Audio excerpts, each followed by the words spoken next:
Assalamualaikum warahmatullahi wabarakatuh.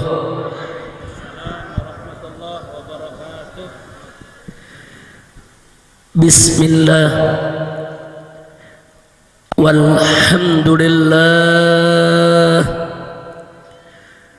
wala hawla wala quwwata illa billah. Ashhadu an la ilaha illallah wahdahu la syarika lah wa ashhadu anna sayyidana Muhammadan abduhu wa rasuluh la nabiyya ba'dah. Allahumma salli wa sallim wa barik ala sayyidina wa habibina wa syafi'ina wa maulana nabiyyina Muhammadin wa ala alihi at-tahirin at-tayyibin wa ashabihi al-ghurril mayamin wa man tabi'ahum bi ihsanin ila yaumiddin. Saudara, tadi menjelang maghrib saya sampai masuk ke Tegal ini, saya bertemu dengan Ustadz Saifullah. Beliau bercerita yaitu tentang keinginan daripada beliau dan panitia untuk saya bisa menjelaskan tentang peran NU dan seluruh para pemudanya, yaitu dalam perjuangan melawan PKI. Saya terima apa yang beliau inginkan tadi dan saya sampaikan kepada beliau, insya Allah malam hari ini akan kita bahas yaitu persoalan tentang apa dan bagaimana PKI, insya Allah. Karena memang kebetulan saya ingin sampaikan kepada segenap umat Islam, tahun ini secara gencar di mana-mana saya dan kawan-kawan sedang melakukan kampanye besar-besaran untuk mengantisipasi kebangkitan PKI di Indonesia. Bahkan sejak bulan Januari tahun 2015 sudah santer kedengaran dari istana bahwa sejumlah LSM komprador, sejumlah komunitas liberal termasuk di dalamnya Komnas HAM, Kontras dan Setara Institut secara resmi menyurati Presiden, menggelar konferensi pers meminta agar Presiden Republik Indonesia Joko Widodo atas nama negara meminta maaf kepada PKI. Jadi ini bukan isu, saudara, bukan. Ini real. Jadi mereka tulis hitam di atas putih, ada surat, ada konferensi pers, dan terus kami turi, saudara. Ternyata Bapak Presiden goyang, tekanan dari kanan, tekanan dari kiri, terus ditekan sampai puncaknya di bulan Agustus. Karena Bapak Presiden labil, Bapak Presiden dalam tekanan, bahkan ada tanda-tanda kalau beliau akan minta maaf kepada PKI. Sampai Gus Solah, Kiai Haji Salahuddin Wahid hafizahullah ta'ala dari Tebu Ireng, saudara, memberikan pernyataan pers. Beliau katakan jika Presiden minta maaf kepada PKI, maka berarti Presiden telah menyakiti perasaan hati seluruh warga NU di Indonesia. Betul? Enggak sampai di situ, bahkan ditegaskan kembali oleh Al-Muhtaram Al-Mukarram Kiai Haji Hasim Muzadi, mantan Ketua Umum PBNU, saudara, yang saat ini beliau menjadi salah satu anggota One Team Press, Dewan Pertimbangan Presiden. Beliau langsung bicara kepada Presiden, kalau Bapak Presiden sampai minta maaf kepada PKI, bukan NU saja disakiti, seluruh umat Islam Indonesia ikut disakiti, saudara. Betul? Dan gak sampai di situ, Kiai Haji Hasyim Muzadi bicara kepada kami para habaib, kalau sampai presiden minta maaf kepada PKI, ya bubar-bubaran, bargi barbe, bubar sigi, bubar kabeh. Artinya isyarat dari beliau, kalau sampai presiden minta maaf kepada PKI, beliau akan mundur dari Watim-Pres. Beliau nggak terima, saudara. Ada urusan apa presiden meminta maaf sama PKI? Nah, saya ditanya sama wartawan, Habib, kenapa sih presiden nggak boleh minta maaf sama PKI? Saya jawab, sekalian lagi minta maaf sama Belanda, sekalian minta maaf sama Jepang, sekalian presiden pidato, Belanda maaf ya, dulu kami ngelawan, minta maaf, maaf dulu waktu anda menjajah kami nggak patuh, maaf Belanda, maaf kalau anda dulu nggak kerasan di negeri kami, minta maaf Belanda. Tanggung-tanggung amat minta maaf sama PKI, saudara. Bukan pada tempatnya, saudara. Tadinya kita pikir, saudara, sebelum bulan Januari ini cuman rumor, cuman isu. Ternyata tidak. Betul-betul presiden mau minta maaf kepada PKI, saudara. Akhirnya kami keliling, kami datang ke DPR, kami datang ke MPR, kami datang ke Panglima TNI, kami datang ke Kapolri, kami datang ke Pangkostrat, kami datang ke seluruh lembaga tinggi negara, saudara. Dan akhirnya tanggal 16 Agustus kami gelar parade tauhid yang diikuti oleh 500.000 umat Islam dari semua elemen, saudara. Ada NU-nya, ada Bansernya, ada Muhammadiyahnya, ada Persisnya, ada Wasdiyahnya. Rame-rame kita turun di Jakarta, kita putihkan di Jakarta, kita nyatakan haram presiden minta maaf kepada PKI, saudara. Takbir, sallu ala nabi. Nah, sekarang pertanyaannya, kenapa sampai kita haramkan? Ada orang protes, Habib Rizik jangan sembarangan bilang haram, kan ajaran Islam mengajarkan kita untuk saling memaafkan, minta maaf kepada orang, baik kita salah atau tidak salah. Kenapa Habib Rizik haramkan? Saudara, mereka yang bicara semacam itu tidak paham sejarah, mereka nggak ngerti sejarah, mereka tidak paham bagaimana dulu PKI, saudara, mengkhianati republik ini. Saudara, kenapa saat ini banyak generasi muda kita yang tidak paham tentang PKI, saudara? Sebelum saya uraikan sejarah PKI secara tuntas, catat baik-baik, saudara. Pertama, sebelum reformasi tahun 1998, saudara, pengkhianatan PKI itu masuk dalam kurikulum pendidikan nasional Indonesia, saudara. Dari SD sampai SMA, dari Sabang sampai Merauke, semua siswa-siswi, murid-murid pelajar Indonesia selalu diajarkan tentang pengkhianatan PKI di tahun 1948 dan di tahun 1965, saudara. Tapi begitu reformasi tahun 1998, pengkhianatan PKI hilang dari buku pelajaran, lenyap dari kurikulum, saudara. Yuk kita bertanya, apa yang harus kita tanyakan, saudara? Siapa itu orang kuat yang mampu menghapus PKI dari kurikulum, saudara?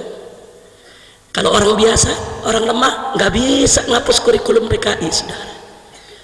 Kurikulum PKI secara nasional dihapus sampai hari ini. Makanya pemuda-pemuda Indonesia, saudara, siapapun dia yang lahir di tahun 90-an, yang tahun 98 baru duduk di SD, sampai hari ini mereka tidak pernah mendapat pelajaran tentang pengkhianatan PKI.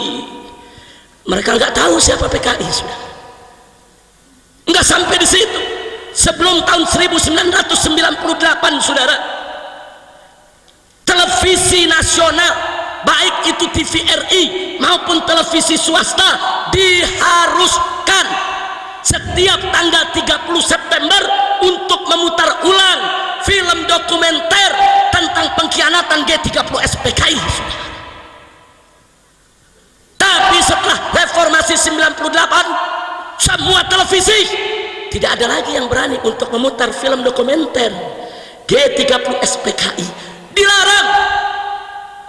Pertanyaannya, siapa itu? Siapa yang punya kekuatan untuk melarang semua televisi, saudara? Itu bukan orang kecil, itu bukan orang biasa, itu orang kuat, baik secara keuangan, secara ekonomi, maupun secara politik, saudara. Kalau dia orang lemah, nggak bisa, saudara. Dia larang televisi sampai hari ini tidak berani untuk memutar kembali film dokumenter pengkhianatan PKI. Waktu film itu disetel dari Sabang sampai Merauke, di kampung-kampung orang lihat, orang dengar, orang tonton, orang tahu kebiadaban PKI, saudara. Yang ketiga, saudara, semenjak reformasi tahun 98, saudara, Anda tahu apa yang hilang dari tengah-tengah kita?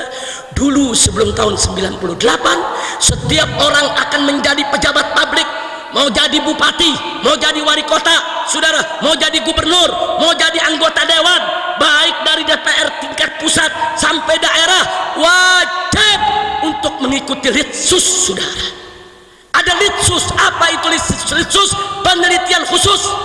Si calon pejabat diperiksa, saudara, bagaimana kaitannya dengan PKI dari semua aspek, saudara, baik kekerabatan, pertemanan, pergaulan, sampai kepada pemahaman dan ideologinya, saudara.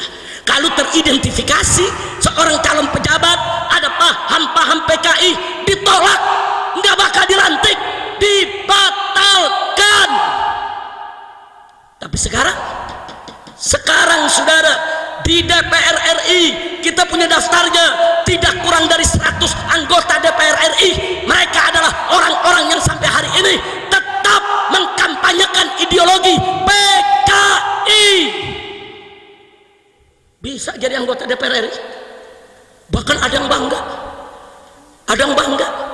dia ledek kita semua, saudara.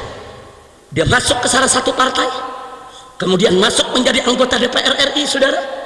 Kemudian setelah itu menjadi ketua salah satu komisi di DPR RI, lalu dia buat buku, apa judulnya, saudara? Aku bangga jadi anak PKI.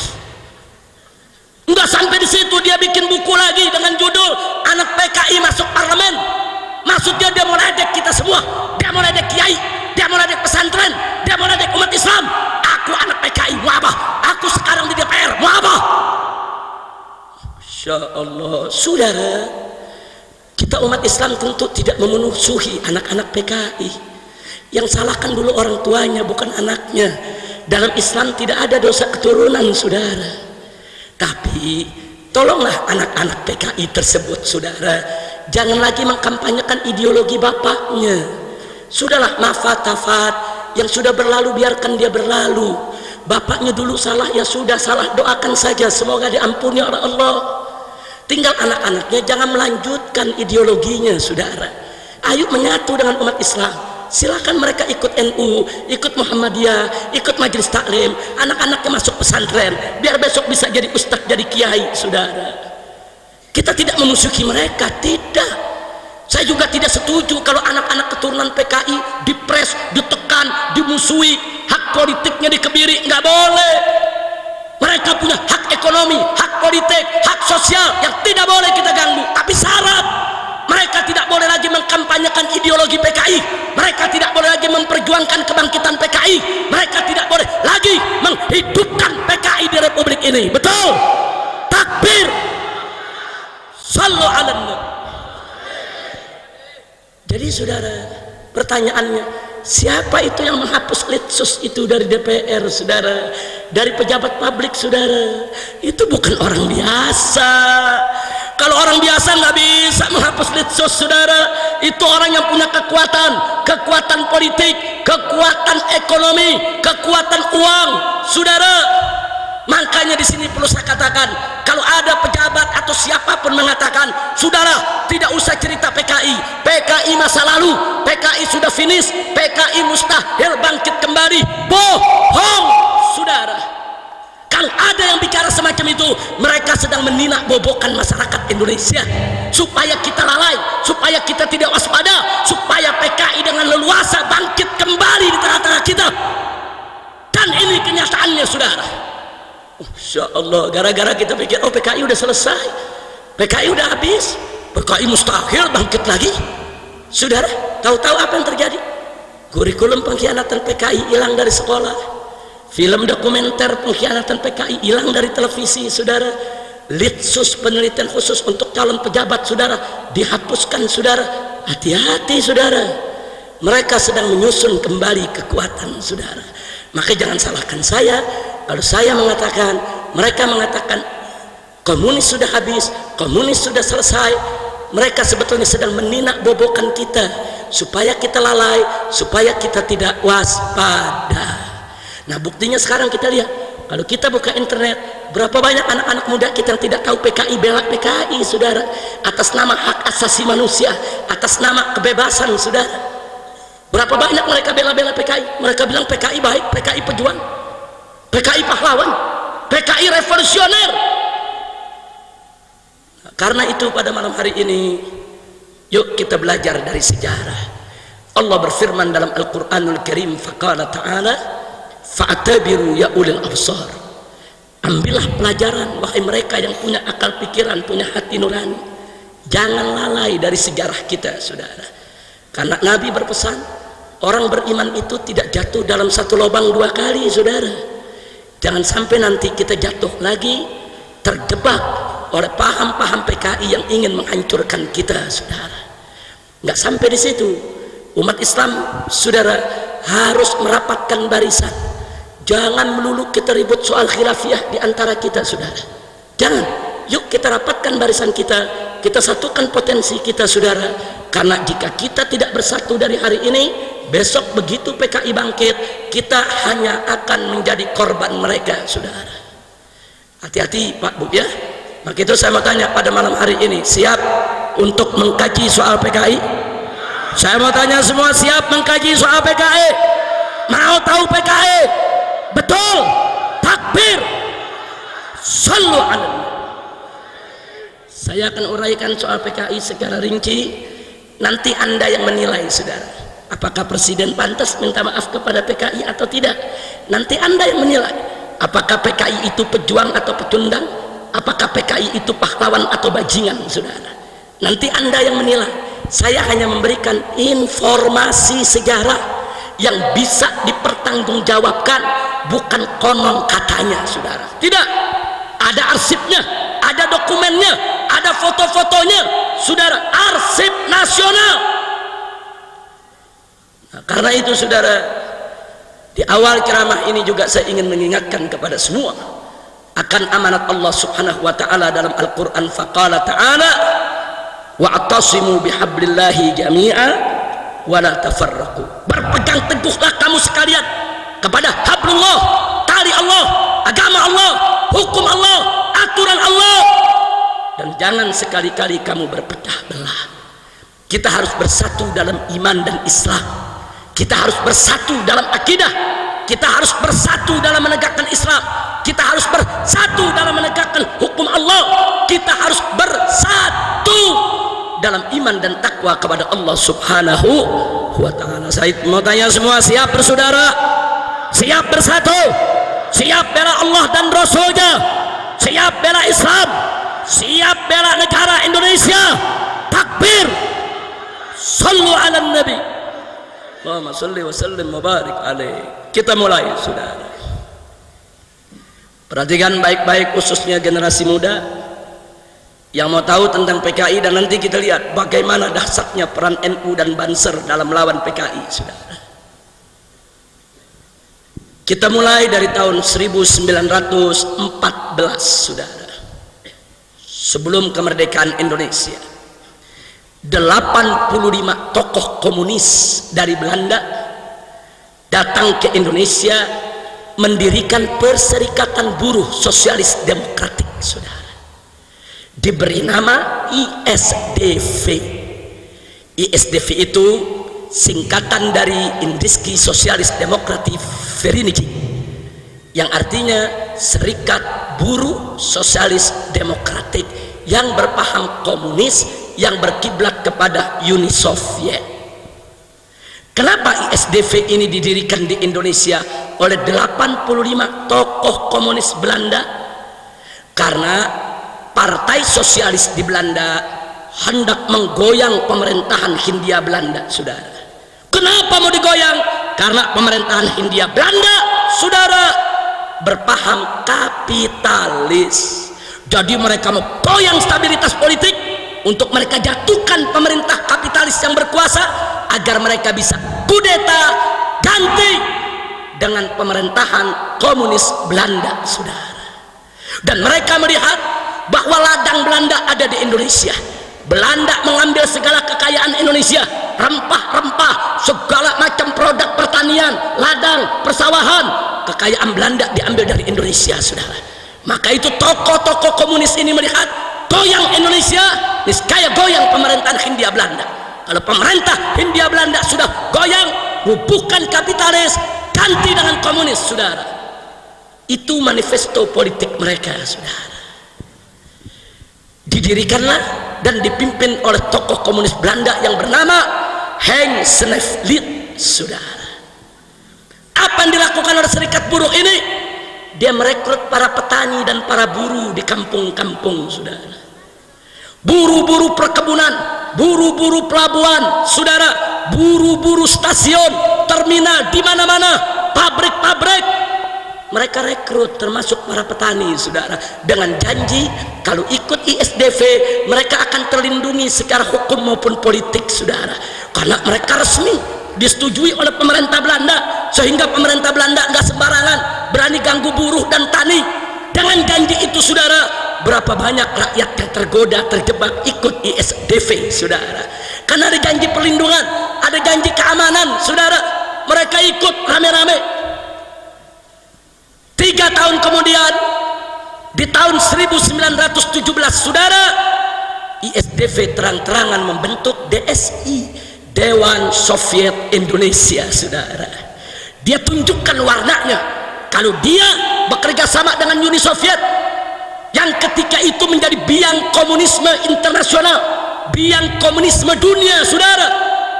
Ternyata ISDV dilindungi secara politik internasional oleh Uni Soviet.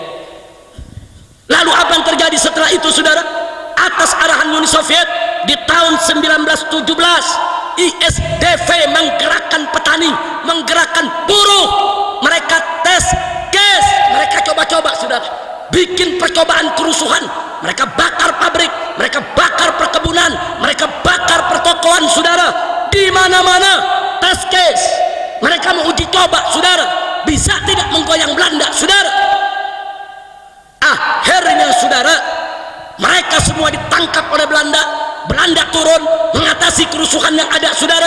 Akhirnya tokoh-tokoh komunis Belanda tersebut ditangkap dan dikembalikan ke Belanda, saudara. Hanya beberapa gelintir yang dinyatakan tidak bersalah diizinkan untuk tidak kembali, saudara. Tapi yang kesian adalah petani dan buruh, saudara. Mereka ditangkapi oleh Belanda, yang ditembak mati, yang digantung di jalanan, yang dibui, yang dipenjara, saudara, disiksa setiap hari. Orang Belandanya ditangkap, dipulangin ke Belanda, selesai. Tapi orang kita dikorbankan, saudara. Itu yang dilakukan ISDV. Jadi anak-anak PKI jangan coba-coba sok-sok bangga-banggaan, saudara. Anak-anak PKI di Indonesia apa mereka bilang? Kami pejuang, kami pahlawan, kami revolusioner. Tahun 1917 kami berontak kepada Belanda. Ahlan wa sahlan bil habib, fadhal, fadhal, silakan, silakan. Sallu ala nabi, fadhal, silakan, silakan. Ahlan wa sahlan, ya marhaba, barakallahu. Ahlan wa sahlan. Kira-kira yang saya sampaikan jelas tidak? Saya tanya semua, kira-kira yang saya sampaikan jelas tidak? Paham semua? Betul? Jadi anak-anak PKI sekarang, saudara, mereka apa mereka bilang? Perhatikan semua, ini penjelasan sejarah yang amat penting. Tolong perhatikan semua, jangan sampai luput dari perhatian. Jadi saudara, anak-anak PKI sekarang lewat internet apa mereka bilang? Kami pejuang, kami revolusioner. Dulu tahun 1917 kami lawan PKI, sebelum yang lain berani melawan PKI, kami yang sudah melawan PKI. Bohong. ISDV ketika itu melawan Belanda bukan untuk kemerdekaan Indonesia, bukan untuk kelahiran NKRI. Mereka melawan Belanda, saudara, hanya untuk menggulingkan pemerintahan kapitalis diganti dengan pemerintahan komunis. Mereka kerja untuk Belanda, mereka kerja untuk komunis Soviet, mereka kerja bukan untuk kemerdekaan Indonesia, saudara. Betul? Takbir. Makanya jangan tertipu, saudara, dengan pemutarbalikan sejarah. Makanya anak-anak muda yang gak baca sejarah, mereka pikir betul PKI pejuang, saudara. Tunggu dulu, suruh bicara sama yang ngerti sejarah, jangan mereka bicara sama yang tidak ngerti sejarah, saudara. Kira-kira jelas tidak? Paham semua? Baik, kita lanjutkan, saudara. Tahun 1917 setelah terjadi kerusuhan, ditangkap tokoh-tokoh Belanda, tapi ISDV tidak dibubarkan oleh Belanda, saudara. Dengan pertimbangan Belanda mencoba untuk memanfaatkannya karena sudah punya cabang sampai ke daerah, saudara. Akhirnya ISDV tetap diizinkan ada, tapi dalam kontrol ketat pemerintah Hindia Belanda. Nah, saudara, karena dikontrol, orang-orang Belanda memilih hanya menjadi pembina dan penasehat. Diangkatlah Semaun dari Surabaya dan Darsono dari Solo untuk memimpin ISDV yang di tahun 1920 mengganti nama menjadi PKH, Perserikatan Komunisme Hindia Belanda, saudara. Bukan ISDV lagi namanya, namanya PKH. Yang pimpin bukan orang Belanda lagi, tapi Semaun dari Surabaya dan Darsono dari Solo, saudara. Kita lanjutkan, saudara. Setelah itu di tahun 1924 digelar konferensi Perserikatan Komunisme Hindia yang disingkat PKH di kota Semarang, Jawa Tengah, saudara. Melalui konferensi tersebut PKH ganti nama menjadi PKI, Partai Komunis Indonesia, yang diangkat menjadi pimpinan adalah Musso dan Alimin, saudara. Catat baik-baik, saudara. Kenapa mereka berubah menjadi partai? Sebab di awal tahun 1924 ada konferensi komunisme internasional yang diadakan di Moskow, menginstruksikan kepada seluruh serikat buruh yang berkiblat ke Soviet untuk membentuk partai politik di negeri masing-masing, saudara. Ini semua arahan Soviet, saudara. Ini kerja Soviet. Lalu tahun 1927, saudara, tanpa diduga ini PKI berkembang pesat. Setelah menjadi partai, makin banyak orang yang berminat, saudara, dengan aneka rakam janji. Kalau ikut PKI partai, nanti bisa jadi pejabat, nanti bisa jadi anggota dewan, nanti bisa jadi ini, bisa jadi itu, saudara. Buruh dan tani berbagai daerah rame-rame ikut kepada PKI, saudara. Nggak main-main, saudara. Akhirnya apa yang terjadi? Di tahun 1924 mereka lakukan kerusuhan besar-besaran, saudara, lebih besar dari tahun 1917. Mereka bakar terminal, mereka bakar stasiun, mereka lakukan sabotase kepada kantor-kantor pemerintah, mereka bakar perkebunan, mereka bakar hutan, mereka bikin kekacauan di mana-mana. Buruh-buruh mogok kerja, saudara, dibikin kekacauan. Pemerintah Hindia Belanda marah besar, diturunkan tentara sebanyak-banyaknya untuk mengatasi para buruh dan tani, dan akhirnya kerusuhan itu bisa diatasi oleh Belanda. Bagaimana pimpinan PKI, saudara? Musso dan Alimin dibuang ke Moskow, bukan di penjara, saudara.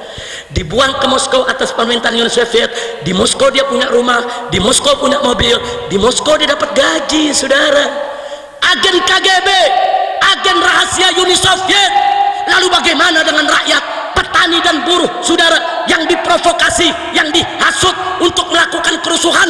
Mereka diberondong oleh Belanda, dibantai oleh Belanda, dibunuh oleh Belanda. Berapa ribu yang mati? Dan 13.000 orang ditangkap, dibuang ke Irian, Papua sana, saudara. Dipaksa kerja keras, rodi, Nggak sampai di situ, petani-petani ditangkapi, ditembak satu persatu, mayatnya digantung di jalan-jalan, saudara. Insya Allah. Jadi di sini juga anak-anak PKI jangan coba-coba mengatakan kami pejuang, kami revolusioner. Dulu orang-orang tua kami melawan Belanda. Dulu PKI melawan Belanda bukan untuk memerdekakan Indonesia. Dulu PKI melawan Belanda, saudara, mereka hanya menjadi alat Uni Soviet untuk menggulingkan pemerintahan kapitalis di Eropa untuk diganti dengan pemerintahan komunis. Buruh dan tani hanya dijadikan korban, buruh dan tani hanya dijadikan bemper. Kurang ajar ini PKI, saudara. Begitu saya mau tanya semua yang dari sini, kalau gitu PKI likik tidak? Likik tidak? Mengorbankan rakyat, buruh, petani jahat tidak? Zalim tidak? Itu yang mereka lakukan, saudara. Baca manifesto PKI, mana ada untuk memerdekakan Indonesia? Enggak ada, saudara. Akhirnya di tahun 1927, setelah PKI melakukan kerusuhan besar, dibubarkan oleh Belanda, saudara. Sejak saat itu finish PKI tidak ada, saudara. Bagaimana nasib Musul Alimin? Tinggal di Uni Soviet, saudara. Dibina, dididik oleh KGB, dan setiap tahun Musul dan Alimin selalu hadir dalam konferensi komunis internasional di Berlin, Jerman, di Beijing, Cina, dan di Moskow, Uni Soviet, mengatasnamakan Indonesia, saudara. Jadi biar anda tahu ini kaki tangan Uni Soviet, tapi mereka nggak balik ke Indonesia, saudara. Singkat cerita, menjelang kemerdekaan Republik Indonesia tahun 1945, tokoh-tokoh nasional bersama para kiai kita kumpul musyawarah, saudara, untuk merumuskan bagaimana kelak bentuk dan dasar negara Indonesia jika merdeka, saudara. Siapa yang terlibat di sana? Satu, almarhum wal maghfurullah Kiai Haji Abdul Wahid Hashim, putra pendiri NU, Hadratus Syekh Al-Alimul Allamah Kiai Haji Hasim Asy'ari radhiyallahu taala anhu wa an jami'il muslimin. Tokoh nomor satu NU hadir, saudara, dalam musyawarah untuk melahirkan NKRI. Yang kedua adalah almarhum wal maghfurullah Kiai Haji Abdul Qahar Mudzakkir, pimpinan Muhammadiyah ketika itu, saudara. Dan yang ketiga adalah almarhum wal maghfurullah Kiai Haji Agus Salim, yang ketika itu menjadi pimpinan Sarekat Islam, saudara. Ini trio kiai, ini trio ulama, saudara, luar biasa. Kenapa Bung Yamin, Bung Hatta berbulan-bulan berdebat dengan kiai kita tiga ini untuk bicara dasar negara? Nggak menang, saudara. Nggak menang. Bagaimana Bung Hatta, Bung Karno, Bung Yamin mau menang berdebat sama kiai yang hafal Quran? Al-Quran 30 juz dihafal, apalagi Pancasila 5 butir. Betul? Betul? Makanya nggak menang, saudara. Bung Hatta, Bung Karno, Bung Yamin ngotot Indonesia harus menjadi negara sekuler, saudara. Sebagaimana tadi Ibu Nyai, wakil bupati kita, mengatakan negara nggak bisa dipisah dari agama. Itu prinsip NU dari semenjak berdiri, saudara. Ketika itu Bung Hatta, Bung Karno, Bung Yamin minta negara-negara, agama-agama, politik-politik, agama-agama nggak boleh ada, ini harus menjadi negara sekuler. Ditentang oleh Kiai Haji Wahid Hasim, ditentang oleh Kiai Haji Agus Salim, ditentang oleh Kiai Haji Abdul Qahar Mudzakkir. Tiga ulama ini bersatu, saudara, supaya Indonesia lahir tetap ada di rel agama. Akhirnya mereka berhasil bahwa Indonesia negara berdasarkan ketuhanan. Bahkan ketika itu, saudara, pada tanggal 22 Juni tahun 1945, yang disepakati oleh para founding father, para pendiri bangsa Indonesia adalah Indonesia berdiri atas dasar ketuhanan dengan kewajiban menjalankan syariat Islam bagi pemeluk-pemeluknya, tidak dipaksa buat orang di luar Islam. Tapi pada tanggal 17 Agustus, begitu kita merdeka, Jepang tidak terima ada syariat, saudara. Ditekan Bung Karno, ditekan Bung Hatta, ditekan Bung Yamin supaya syariatnya dihapus, saudara. Akhirnya tanggal 18 Agustus digelar lagi sidang. Sayang sejuta sayang, saya harus kabarkan kepada masyarakat NU yang ada di Tegal, begitu digelar musyawarah kembali, trio ulama enggak diundang lagi, saudara. Kiai Haji Wahid Hasim tidak hadir, Kiai Haji Abdul Qahar Mudzakkir tidak hadir, Kiai Haji Agus Salim tidak hadir. Kenapa mereka bertiga tidak diundang?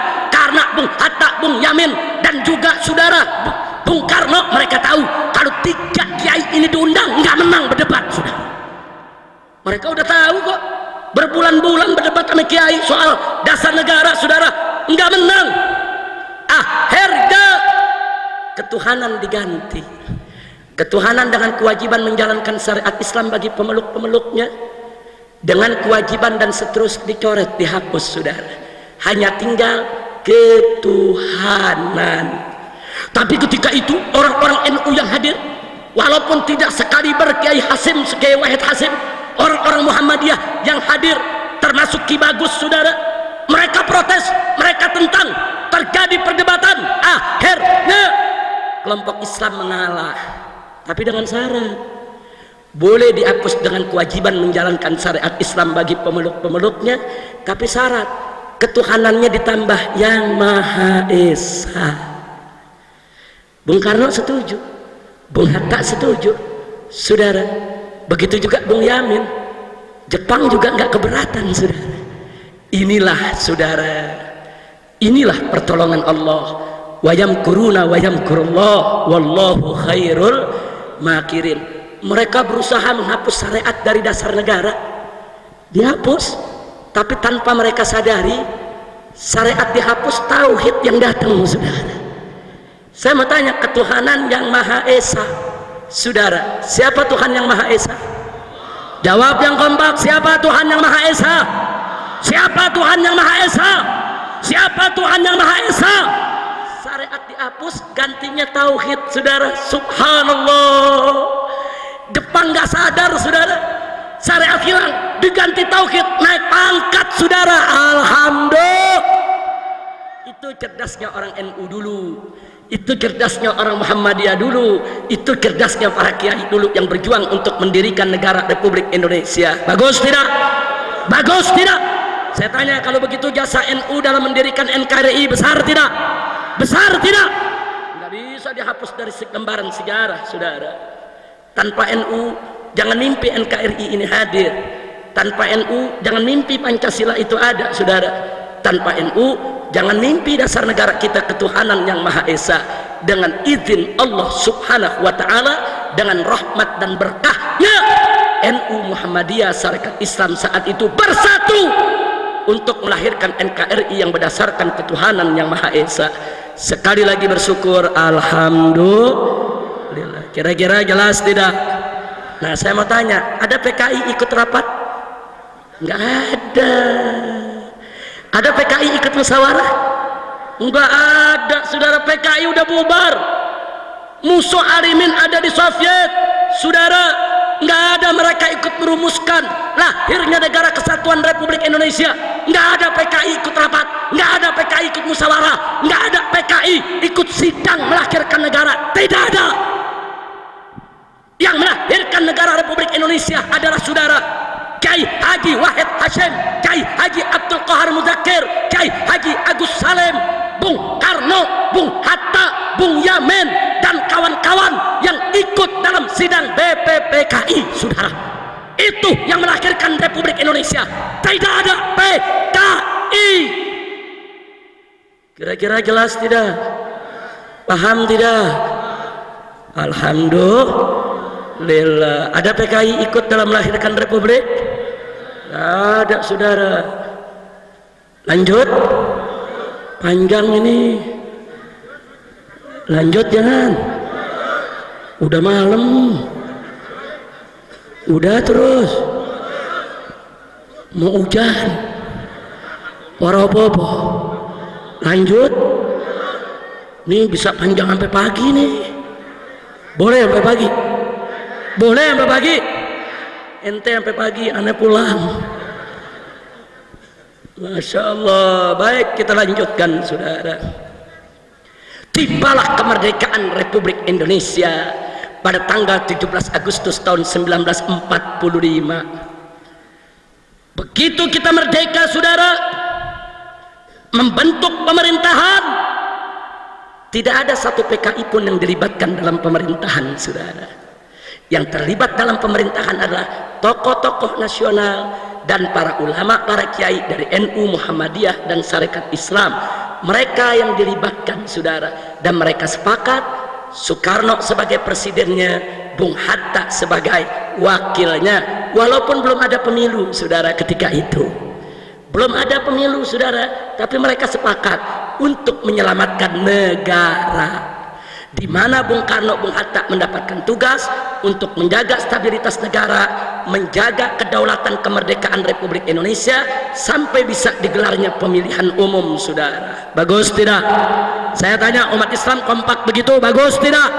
Bagus tidak? Siap kompak semua? Takbir! Kita kompak merdeka, saudara. Makanya jangan berpecah belah. Baik, saudara. Akhirnya, saudara, tokoh PKI dari Uni Soviet bulan Oktober pulang dari Moskow, saudara. Mereka pulang dari Moskow dengan Indonesia merdeka, saudara. Rame-rame mereka pulang. Mereka kumpulkan mantan-mantan tokoh PKI. Mereka menghadap ke Bung Karno. Mereka minta dilibatkan di dalam kekuasaan, saudara. Mereka merasa diri mereka masih besar. Mereka merasa mereka punya anggota di mana-mana. Tapi ditolak oleh Bung Karno dan kawan-kawan, saudara. Siapa mereka? Datang-datang minta kekuasaan. Unyil. Jadi saya tanya, kalau begitu Bung Karno menolak, bagus tidak? Bagus tidak? Ditolak. Nah, perhatikan, ini urusan Tegal ini, saudara. Ini urusan Tegal nih. Apa yang saya mau sampaikan, saudara? Begitu PKI ditolak, saudara, yang pertama PKI lakukan, mereka membangun gerakan bawah tanah, saudara. Di antara yang mereka bangun di Tegal ini, saudara, saya sebut di Tegal. Satu, mereka bentuk API, Angkatan Pemuda Indonesia.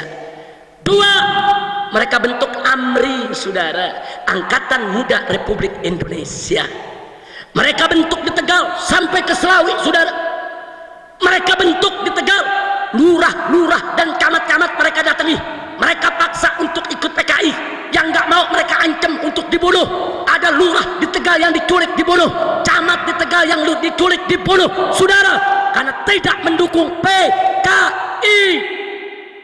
Bukan hanya di Tegal, termasuk di Banten, saudara. Bahkan di Banten mereka rebut Kabupaten Tangerang. Mereka tangkap, saudara, bupatinya. Mereka usir, yaitu, saudara, bupatinya adalah Agus Patmanegara. Nggak sampai di situ, satu tokoh nasional di wilayah Tangerang karena tidak setuju dengan PKI dibunuh, yaitu Otto Iskandar Dinata, saudara. Mereka bunuh. Yang tidak dukung PKI mereka bunuh. Kenapa mereka menciptakan teror dari Tegal ke Brebes, ke Banten, ke Tangerang, saudara? Supaya Bung Karno goyang, nerima mereka dalam kekuasaan. Ini kan negara baru merdeka, saudara. Bung Karno belum kuat, tentara belum kuat, saudara. Modal Bung Karno dukungan NU, modal Bung Karno dukungan Muhammadiyah, modal Bung Karno dukungan Sarekat Islam, saudara. Tentara nih masih baru dibentuk, saudara. Dirongrong. Akhirnya tanggal 21 Oktober tahun 1945 PKI mendeklarasikan diri kembali di Indonesia, saudara. Dia berdiri lagi sebagai partai, nggak bisa dilarang. Dia lawan Bung Karno. Begitu bulan Oktober tanggal 21 berdiri, saudara, Bung Karno tetap tidak akui mereka. Akhirnya PKI merebut keresidenan Pekalongan, saudara. Mulai dari Brebes, Tegal, Comal, Pemalang, Pekalongan, Batang dikuasai oleh PKI. Tentara-tentara di Tegal ditangkepi, lurah camat di Tegal ditangkepi, dibunuh. Kiai-kiai coba melawan, sembelih, saudara. Enggak main-main, saudara. Supaya Anda tahu apa mereka lakukan. Kenapa mereka begitu, saudara? Kenapa mereka begitu? Kenapa mereka lakukan itu semua, saudara? Bahkan Bupati Lebak, Raden Hardi Winangun, saudara, mereka bunuh, mereka sembelih. Kenapa mereka lakukan? Mereka menekan Bung Karno supaya mereka dilibatkan dalam kekuasaan, saudara. Dan akhirnya mereka berhasil, saudara. Tahun 1947 Bung Karno berunding dengan PKI. Akhirnya sepakat, presidennya Bung Karno, wakil presidennya Bung Hatta, dan perdana menterinya adalah Amir Sarifuddin, tokoh PKI. Amir Sarifuddin Harahap, saudara, asal dari Sumatera Utara tapi berkawan akrab dengan Musso dan Alimin, saudara. Dia menjadi perdana menteri. Begitu jadi perdana menteri, nggak ada lagi lurah yang diculik, nggak ada lagi camat yang dibunuh. Loh kok nggak ada? Kan yang nyulik dia, nah kan yang bunuh dia. Makanya begitu mereka jadi tenang, nggak ada penculikan, nggak ada pembunuhan. Artinya PKI dibangun dengan gerakan teroris, PKI dibangun dengan pengancaman, intimidasi, teror, pembunuhan. Kalau gitu saya mau tanya, kalau gitu PKI, saudara, saya mau tanya, pejuang atau pecundang? Pahlawan atau bajingan? Nggak sampai di situ, saudara. Nggak sampai di situ. Cirebon mereka serbu, tentaranya mereka tangkapi, semua senjatanya mereka lucuti, sampai Istana Langkat di Sumatera Utara, saudara, mereka serbu, sultannya mereka bunuh, keluarganya mereka bantai, harta bendanya semua mereka rampas. Mereka halalkan untuk merampas harta benda siapa saja yang tidak sejalan dengan mereka. Insya Allah. Jadi PKI saat itu di Jawa Tengah cukup kuat, saudara. NU di Jawa Tengah ketika itu cukup terjepit, saudara, tapi NU tetap solid. Pembelaannya terhadap ulama luar biasa, khususnya para pemuda Ansor dan Banser, saudara. Lanjut. Para ulama marah, NU marah, Muhammadiyah marah, Syarikat Islam marah, protes. Kenapa PKI bisa menjadi perdana menteri, saudara? Tapi Bung Karno menenangkan. Bung Karno ini orangnya baik, husnudzon, berpikir untuk negara. Apa kata Bung Karno? Kalau mereka bisa kita rangkul untuk kedaulatan negeri kita, kenapa tidak? Ini Belanda ngancam mau datang lagi. Jangan sampai nanti Belanda datang kita pecah belah. Sudahlah kita rangkul, yang penting kita bersatu untuk lawan Belanda, saudara. Ingat, Bung Karno, saudara, ketika itu posisinya masih lemah, baru merdeka. Jadi Bung Karno harus berpikir panjang untuk tidak menciptakan konflik sesama anak bangsa, saudara. Wajar, makzur, nggak bisa disalahkan saat itu putusan Bung Karno, saudara. Jelas tidak? Tapi akhirnya PKI memanfaatkan kesempatan. Sepanjang tahun 1947, saudara, begitu Amir Sarifuddin menjadi perdana menteri, saudara, itu kepala-kepala dinas di pegawai negeri sipil diganti dengan kader-kader PKI, komandan-komandan polisi, komandan-komandan tentara diganti dengan kader-kader PKI. PKI masuk angkatan darat, PKI masuk angkatan laut, PKI masuk angkatan udara, PKI masuk ke pegawai negeri, semua angkatan PKI masuk, saudara. Marah para ulama, saudara, tapi ditenangkan oleh Bung Karno. Ulama minta supaya PKI ini kabinetnya dibubarkan, tapi Bung Karno nggak bisa kerjakan itu, saudara. Tekanan PKI terlalu kuat. Akhirnya kesempatan itu datang. Tanggal 17 Januari tahun 1948, pemerintah Indonesia melakukan perjanjian dengan pemerintah Belanda. Dalam perjanjian Renville, saudara, keputusannya merugikan Indonesia, merusak kedaulatan bangsa. Akhirnya ulama tidak tahan, rame-rame datang ke Bung Karno, termasuk Bung Hatta, mengancam Bung Karno, kalau kabinet PKI tidak dibubarkan, Amir Sarifuddin tidak diberhentikan, kami semua mundur dari kabinet Soekarno, saudara. Karena diancam, Soekarno tidak punya pilihan. Amir Sarifuddin diberhentikan dari Perdana Menteri. kabinetnya dibubarkan, saudara. Lalu siapa jadi Perdana Menteri? Bung Hatta merangkap Perdana Menteri, di samping beliau menjadi wakil presiden. Lalu apa yang dilakukan oleh Bung Hatta, saudara? Atas desakan NU, atas desakan Muhammadiyah, atas desakan Sarekat Islam, Bung Hatta, saudara, meluncurkan politik RERA. Apa itu RERA? Re-nya reorganisasi, R-nya rasionalisasi. Maksudnya apa? Semua kader PKI di pegawai negeri sipil diberhentikan oleh Bung Hatta. Semua komandan tentara, komandan polisi yang berasal dari kader PKI diberhentikan, dibersihkan habis-habis negara ini dari unsur-unsur PKI. Bagus tidak? Bagus tidak? Dan Soekarno menyetujui itu, saudara, karena itu permintaan para ulama, saudara. Lalu apa yang terjadi setelah itu, saudara? PKI marah, saudara. Digelarlah pada bulan Agustus tahun 1948 Kongres PKI secara besar-besaran, saudara. Hasilnya, saudara, tanggal 5 September Musso datang menghadap ke Bung Karno. Apa Musso bilang? Kami PKI minta kepada presiden untuk berkiblat kepada Uni Soviet. Nggak apa-apa PKI nggak masuk dalam kekuasaan, tapi kiblat Indonesia harus ke Uni Soviet, saudara. Dijawab oleh Bung Karno, kami baru merdeka dari Belanda, bagaimana mungkin kedaulatan kami gadaikan kepada Uni Soviet? Mustahil. Kami bangsa merdeka, kami bangsa berdaulat. PKI marah, saudara, marah dengan jawaban Bung Karno. Akhirnya tanggal 12 September, saudara, PKI mulai melakukan teror di Madiun, saudara. Anda tahu, Gubernur Jawa Timur Raden Mas Aryo Suryo mereka culik, mereka bunuh. Kepala tentara di Madiun Kolonel Marhadi mereka culik, mereka bunuh. Kepala Rumah Sakit Solo Dr. Mawardi, saudara, mereka culik, mereka bunuh. Bahkan, saudara, di tanggal 17 September mereka menyerang pondok pesantren almarhum Kiai Haji Sulaiman Zuhdi Afandi, saudara, di Magetan.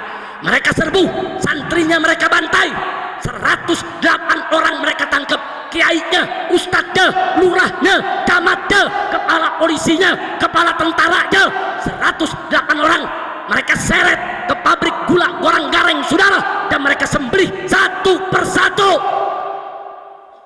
dan mereka masukkan ke dalam sumur di desa Koco, saudara, kecamatan Bendo, Kabupaten Magetan. Mereka bunuh karena Kiai tidak mendukung PKI, karena Kiai pro kepada Bung Karno dan Bung Hatta, saudara. Supaya kita tahu, besoknya setelah membunuh Kiai, saudara, tanggal 18 Septembernya mereka deklarasikan bahwa Madiun dan sekitarnya, saudara, menjadi negara baru dengan nama Negara Republik Soviet Indonesia. Presidennya Musso, Perdana Menterinya, saudara, Amir Sarifuddin. Kira-kira jelas tidak? Saya tanya, khianat bukan itu? Jawab yang kompak, khianat tidak itu? Khianat tidak itu? Nggak sampai di situ, saudara. Kader-kader PKI yang di tentara, kader-kader PKI yang di polisi yang dipecat oleh Bung Hatta, mereka mengambil alih lagi posisi di Jawa Tengah, saudara. Akhirnya apa yang terjadi besoknya? Mereka rebut setelah Madiun, mereka rebut Magetan, mereka rebut Ponorogo, kemudian mereka keliling, mereka rebut Cepu, Rembang, Wonogiri, Sukoharjo, saudara, Purwokerto, hampir seluruh Jawa Tengah mereka rebut, saudara. Soekarno tidak berdaya. Soekarno panggil Panglima Besar Jenderal Sudirman, ditugaskan oleh Bung Karno untuk menyelesaikan persoalan Jawa Tengah harus dipulihkan. Sementara tentara-tentara di Jawa Tengah sudah dilucuti oleh PKI, saudara. Akhirnya tentara Siliwangi dari Jawa Barat dan tentara dari Jawa Timur semua merapat ke Jawa Tengah di bawah pimpinan Panglima Besar Jenderal Sudirman. Tanggal 30 September Madiun direbut kembali oleh Panglima Besar Jenderal Sudirman, saudara.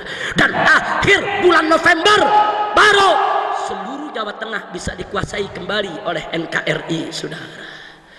Tapi apa yang terjadi?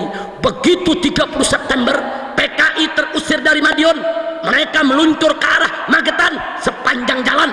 Mereka bantai penduduk, sepanjang jalan mereka bunuh orang, sepanjang jalan mereka tangkap, mereka ikat, mereka seret. Saudara, ribuan orang mereka tawan, ribuan orang mereka sandera, mereka bawa ke pabrik gula Goranggareng dan ke pabrik gula Alas Tewu. Saudara, satu persatu disembelih.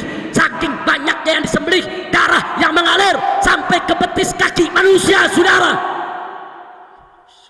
ini PKI ini. Saudara, kiai dibunuh, pesantren dibakar, jenderal dibunuh, pejabat dibunuh. Ini PKI. Tapi alhamdulillah saudara, bulan November Muso Alimin tertangkap dan dihukum mati, dieksekusi oleh tentara. Saudara, dan seluruh Jawa Tengah akhirnya bisa diambil alih kembali. Alhamdulillah. Saya mau tanya jujur, kira-kira PKI kalau udah begitu pantasnya dibubarin tidak? Jujur jawab yang kompak. Bubarin jangan? Bubarin jangan? Khianat tidak, zalim tidak, biadab tidak.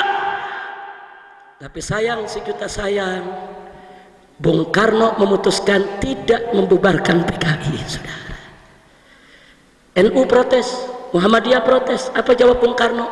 Yang salah kan yang di Madiun, PKI yang lain kan nggak terlibat. Jangan kesalahan sebagian oknum dilimpahkan kepada semua PKI.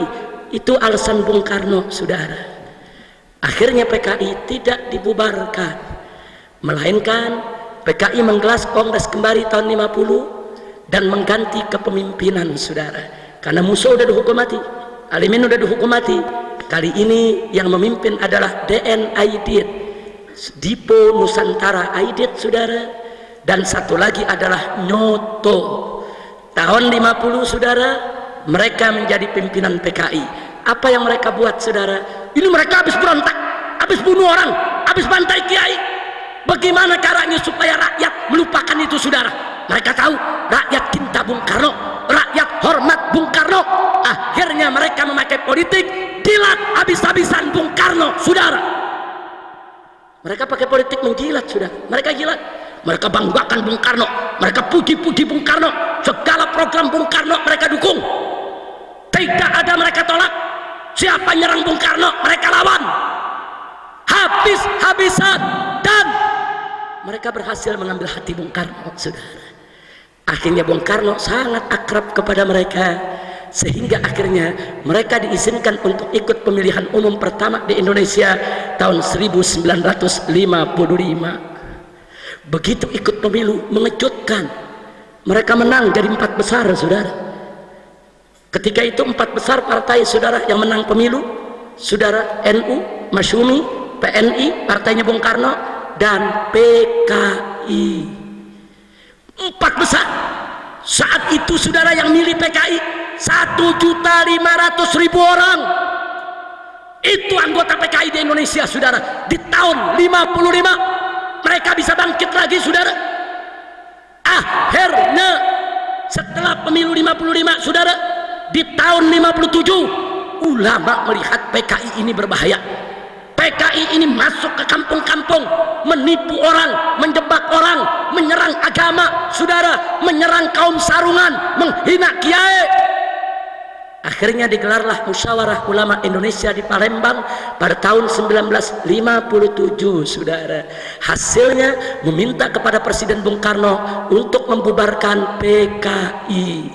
Tapi sayang sejuta sayang, permintaan para ulama tidak dikabulkan oleh Bung Karno. Saudara, alasan Bung Karno, PKI baik, PKI sudah insaf, PKI sudah sadar, PKI nggak melakukan kesalahan lagi, mereka dukung program kita semua, kenapa mesti dibubarkan?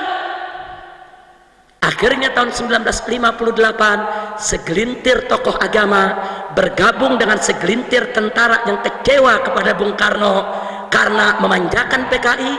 Mereka mengoreksi Bung Karno dengan terjadi pemberontakan PRRI di Sumatera. Saudara, sebetulnya itu pemberontakan koreksi terhadap Bung Karno.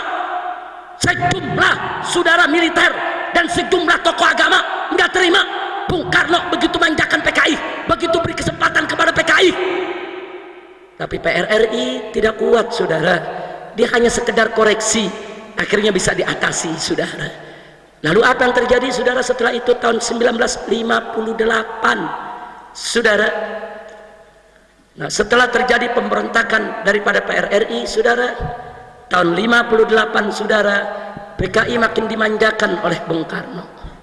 Bahkan di tahun 1960, boro-boro Bung Karno mau terima saran ulama dan kiai, bahkan Bung Karno meluncurkan politik Nasakom, Nasional Agama Komunis. Kiai di kampung-kampung dibujuk oleh Bung Karno, ini tujuannya baik, ini untuk persatuan, ini PKI sudah sadar. Saudara, ya, sebagian ada yang terbujuk dan terayu, sebagian lagi tidak, saudara. Di tahun yang sama, Partai Masyumi, itu singkatan dari Majelis Syuro Muslimin Indonesia, menolak politik Nasakom. Hasilnya tanggal 17 Agustus 1960, Masyumi dibubarkan oleh Bung Karno, saudara. PKI minta bubarkan ini, yang nggak terima Nasakom. PKI bela Nasakom habis-habisan, sudah. Makanya tadi saya katakan PKI berhasil menggunakan politik ngejilat Bung Karno habis-habisan, saudara. Masyumi dibubarkan. Bahkan di tahun 1962, 2 orang tokoh PKI diangkat oleh Bung Karno sebagai Menteri Besar Penasehat Presiden, yaitu DN Aidit dan Nyoto, saudara. Akhirnya tahun 1963, di dalam rapat kabinet, 2 menteri PKI mendesak Bung Karno untuk mengganyang Malaysia, untuk perang lawan Malaysia, saudara. Tentara menolak, NU menolak, Muhammadiyah menolak, Syarikat Islam menolak. Kenapa harus perang dengan Malaysia? Saudara serumpun, seagama, tapi PKI tetap ngotot. Pengaruh PKI sangat kuat, saudara. Kenapa PKI ngotot?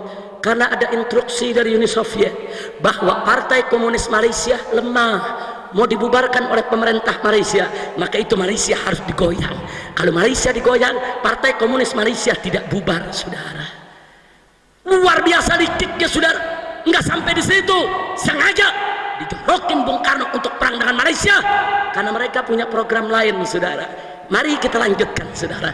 Begitu sudah perang dengan Malaysia, tentara diturunkan, personel kurang, PKI mengajukan proposal kepada Bung Karno, saudara. Bapak Presiden, kami PKI siap membantu Presiden. Tentara kita nggak cukup, tentara kita nggak cukup. Maka itu kami ajukan proposal, bentuklah angkatan kelima.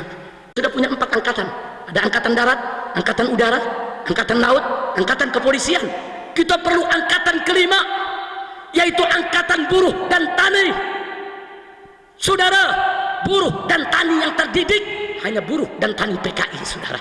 Buruh dan tani yang ngerti organisasi hanya buruh dan tani PKI, saudara. Dan Soekarno mengabulkan itu, saudara.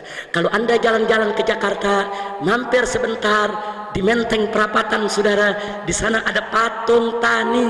Petaninya bawa bedil laras panjang dan bawa pistol pendek di pinggangnya, saudara.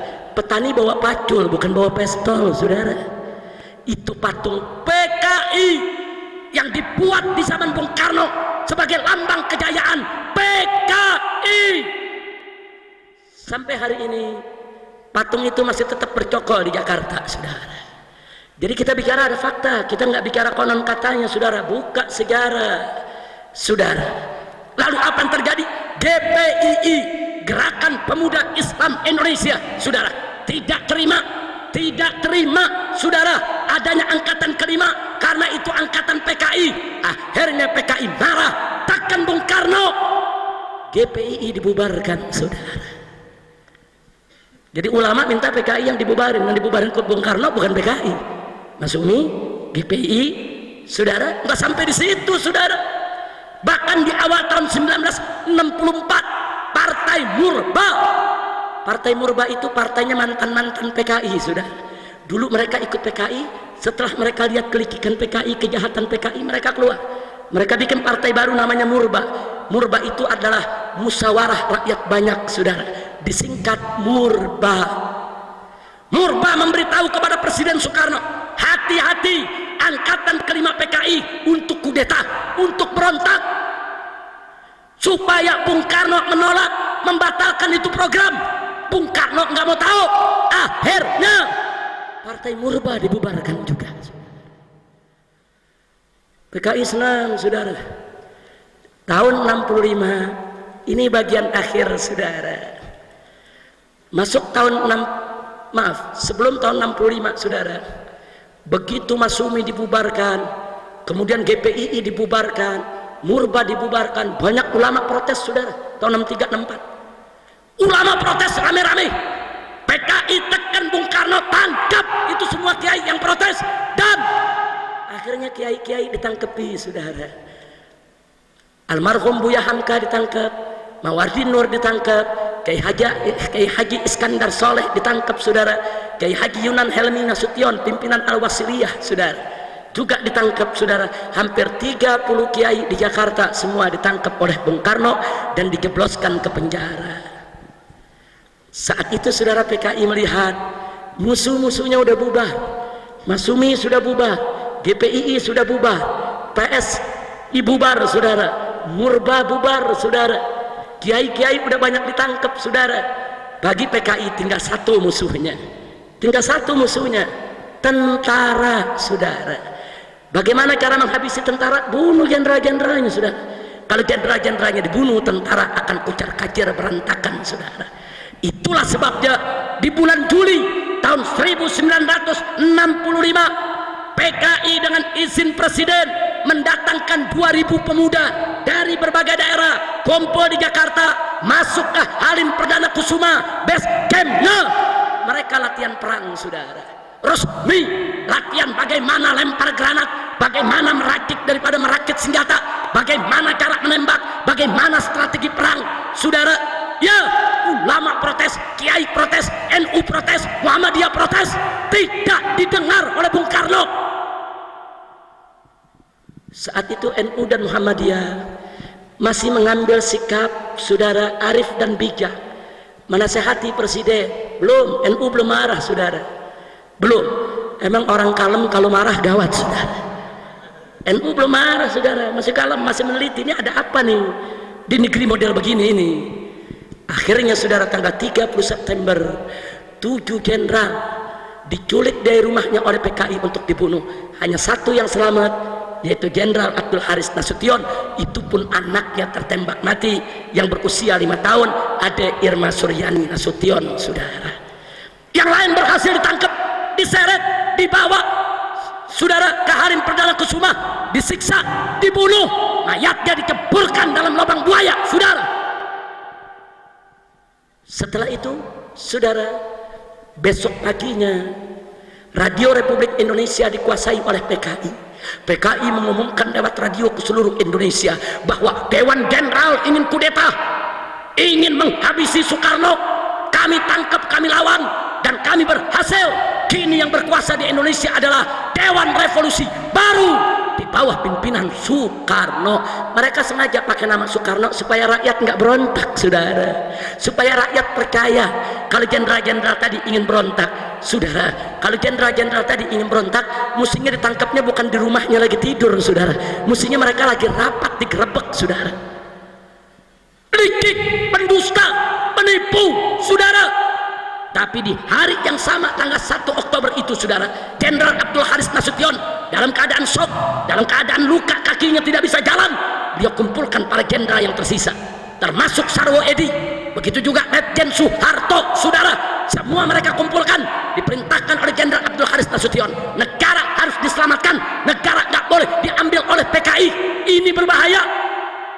Akhirnya Soeharto memimpin penyerbuan ke Radio Republik Indonesia, ambil alih saudara, siarkan ke seluruh Indonesia bahwa kudeta PKI gagal. Sarwo Edi ini adalah mertuanya SBY saudara. Sarwo Edi saat itu kolonel, memimpin RPKAD, kalau sekarang disebut Kopassus saudara, membawa pasukan, dia serang itu Halim Perdana Kusuma. Ternyata PKI yang berontak saudara, banyak oknum angkatan darat, angkatan laut, angkatan udara. Siapa bilang tentara tidak disusupi? Letkol Untung saudara, yang memimpin G30 PKI dari PKI saudara, kolonel angkatan darat. Jadi jangan pikir angkatan darat tidak tersusupi saudara. Hari itu yang kita lawan tentara saudara. Cakrabirawa, pasukan pengamanan presiden, tentara angkatan darat, mereka yang culik para jenderal. PKI kuat saudara, dia punya pasukan, dia menyusup kemana-mana. Nah disitulah saudara, setelah kejadian itu Allah bukakan hati para kiai kita di NU, saudara. Selama ini kan NU meneliti, ini bagaimana ini kacau balau begini negeri, saudara. Allah bukakan hati para kiai dari Sabang sampai Merauke. Akhirnya para kiai itu menyerukan untuk memprotes PKI. Turunlah Ansor pada tanggal 10 Oktober, saudara. Ansor di setiap kota di tanah Jawa melakukan demo, saudara, di tiap kota meminta supaya PKI dibubarkan, saudara. Karena PKI sudah lewat batas, mereka mengulangi pengkhianatan. Dulu 1948 sudah dimaafkan, sudah dimaklumi. Kali ini mereka ulangi lagi, saudara. 10 Oktober NU turun Ansornya, saudara. Lalu apa yang terjadi, saudara? PKI marah melihat NU, PKI marah kepada Banser. Besoknya tahu yang terjadi, saudara? 67 anggota Banser di Banyuwangi mereka undang, mereka ajak makan malam, saudara. Mereka racuni, setelah itu mereka sembelih satu persatu, mereka masukkan ke dalam sumur. Pimpinan Banser, saudara, di Blora, di Jawa Tengah, di Magetan, di mana-mana dicolek, dibunuh. Akhirnya tanggal 13 Oktober, saudara, NU marah, Banser marah, Ansor marah. Terjadi bentrok antara PKI dan Banser di seluruh Indonesia. Saat itulah, saudara, NU menjadi magnet, saudara. NU menjadi magnet saat Muhammadiyah sudah putus harapan, saudara. Saat GPII sudah dibubarkan, saat Masumi sudah dibubarkan, saat kiai-kiai nasional sudah ditangkapi, saudara. Saat itu NU yang menjadi harapan umat, saudara. NU magnet ketika itu. Akhirnya, saudara, orang-orang Muhammadiyah, Sarekat Islam, Persis di seluruh Indonesia ikut membela Banser, ikut membela Ansor, meletus perang antara NU melawan PKI. Takbir, takbir. Hampir 1 tahun pertempuran meletus, saudara, di setiap kampung. Dan alhamdulillah, berdasarkan catatan sejarah, 1 juta PKI mati saat melawan umat Islam, saudara. Nah, sekarang PKI mau putar balik sejarah. Apa mereka bilang? Kami dibantai oleh NU, kami dibantai oleh Banser, kami nggak salah apa-apa, kami dibantai di mana-mana. Nih PKI lagi putar balik sejarah nih, saudara. Banser tidak akan marah, Banser tidak akan bunuh mereka kalau mereka tidak bunuh kiai-kiai NU. Betul? Saya mau tanya, yang bunuh kiai NU siapa? Yang bunuh Banser siapa? Yang bunuh jenderal siapa? Yang bakar pesantren siapa? Yang khianat kepada negara siapa? Jadi kalau Banser marah, wajar tidak? Ansor marah, wajar tidak? Takbir. Sallu ala Nabi. Kurang ajar, sekarang mau dibalik sejarahnya, saudara. Mereka bilang sekarang mereka korban. Ini dia kurang ajar, saudara. Dulu gagahnya nyeret kiai kita, sembelih kiai kita, bakar pesantren-pesantren NU kayak jagoan, mentang-mentang berkuasa. Begitu udah kalah, cengeng, ngaku saya dibantai, pala lu bomenyan.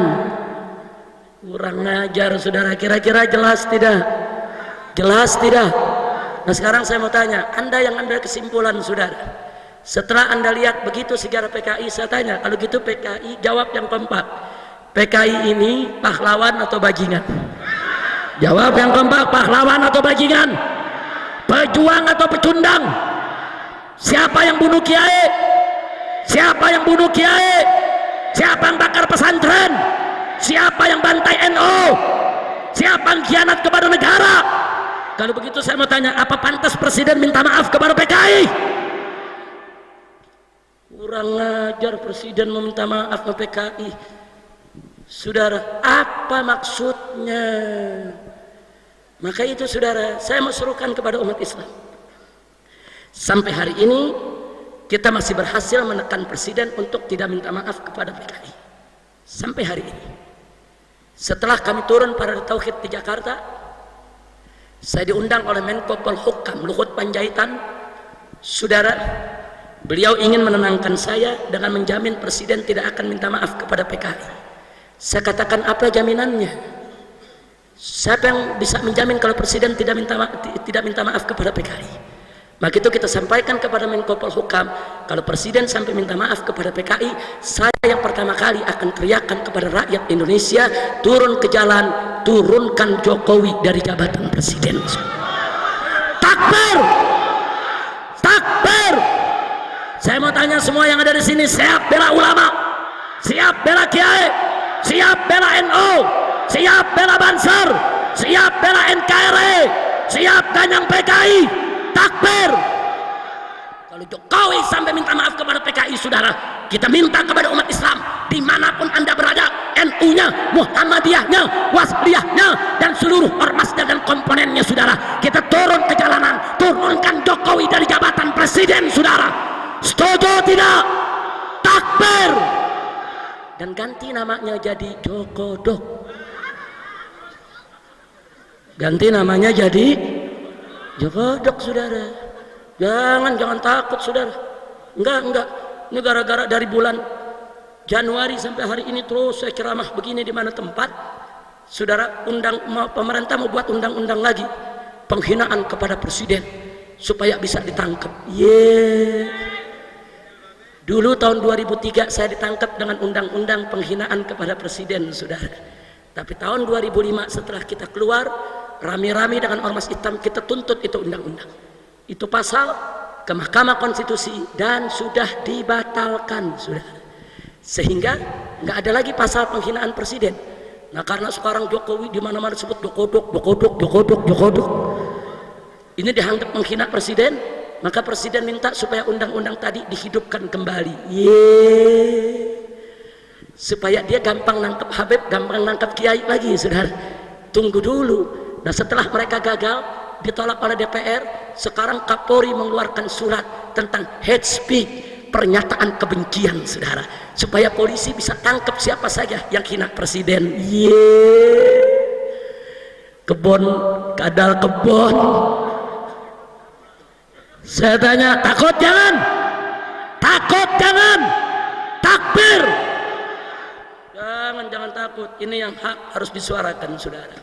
Baik, sebagai penutup ceramah saya, muncul pertanyaan, emang kenapa sih kalau presiden minta maaf kepada PKI, kok Habib dan kawan-kawan FPI kok begitu marah?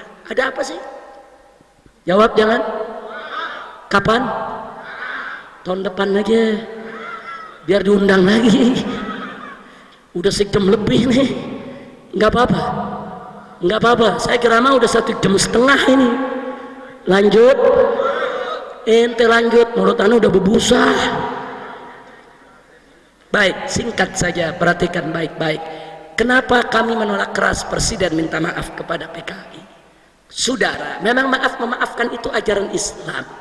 Memaafkan itu memang kesantunan Islam. Memaafkan itu memang kedamaian Islam. Tapi hati-hati, minta maaf presiden ini bukan sembarang minta maaf. Ini punya implikasi politik dan hukum, saudara. Satu, kalau presiden minta maaf kepada PKI, maka itu akan diterjemahkan oleh media, oleh semua jurnalis, oleh semua pakar di negeri ini bahwa PKI tidak bersalah, saudara. Nah, saya mau tanya, kalau PKI nggak salah, berarti yang salah NU, berarti yang salah Banser, berarti yang salah Ansor, berarti yang salah Kiai, berarti yang salah pesantren, berarti yang salah tentara, berarti yang salah polisi, berarti yang salah negara. Hati-hati Pak Jokowi minta maaf. Yang kedua, kalau presiden minta maaf kepada PKI, berarti PKI tidak salah. Dengan demikian implikasi hukumnya, PKI berhak mendapatkan rehabilitasi. Apa itu rehabilitasi? Dikembalikan nama baiknya, dipulihkan kembali partainya, dan diserahkan kembali seluruh aset PKI yang pernah disita oleh negara, saudara. PKI mesti resmi berdiri lagi, saudara. Berarti pembubaran PKI tidak sah. Berarti TAP MPRS nomor 25 tahun 66 itu semua tidak sah, saudara, alias bohong, penipuan. Hati-hati, presiden melawan keputusan MPR, saudara. Nggak boleh sembarangan, saudara. Nggak sampai di situ. Yang ketiga, saudara, Kalau presiden minta maaf kepada PKI, saat ini PKI sudah siapkan tuntutan, dan tolong catat baik-baik, tuntutan PKI sudah masuk ke pengadilan Mahkamah Internasional di Den Haag, saudara. Sejak 3 hari yang lalu sudah masuk ke Mahkamah Internasional, Mahkamah Hak Asasi Manusia, dan mereka minta ganti rugi per anggota PKI 1 miliar rupiah, saudara. Dan catat, anggota PKI di tahun 1965 terdaftar 3 juta orang, saudara. Satu orang harus dapat, baik yang meninggal dunia maupun yang dipenjara maupun yang diawasi di tengah masyarakat, satu orangnya harus dapat 1 miliar. 3 juta kali 1 miliar jumlahnya adalah 3.000 triliun. Bayangkan kalau setiap anggota PKI dapat 1 miliar, yang 500 juta diambil untuk dirinya, yang 500 juta bagi-bagi sama orang kampung di sekitarnya untuk pilih partai PKI. Kira-kira besok menang lagi gak?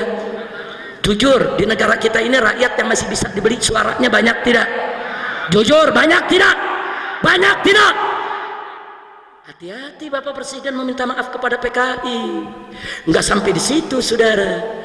Yang berikut, yang keempat adalah, begitu presiden minta maaf kepada PKI, saudara, dan pengadilan HAM dibuka atas tuntutan PKI, maka berarti, saudara, semua kiai-kiai kita, orang-orang tua kita yang di tahun 65 ikut NU, ikut Ansor, ikut Banser, ikut lawan PKI, mereka semua akan diseret ke pengadilan hak asasi manusia, diseret sebagai penjahat perang, melakukan pelanggaran HAM berat sebab sudah bantai PKI, kurang ajar.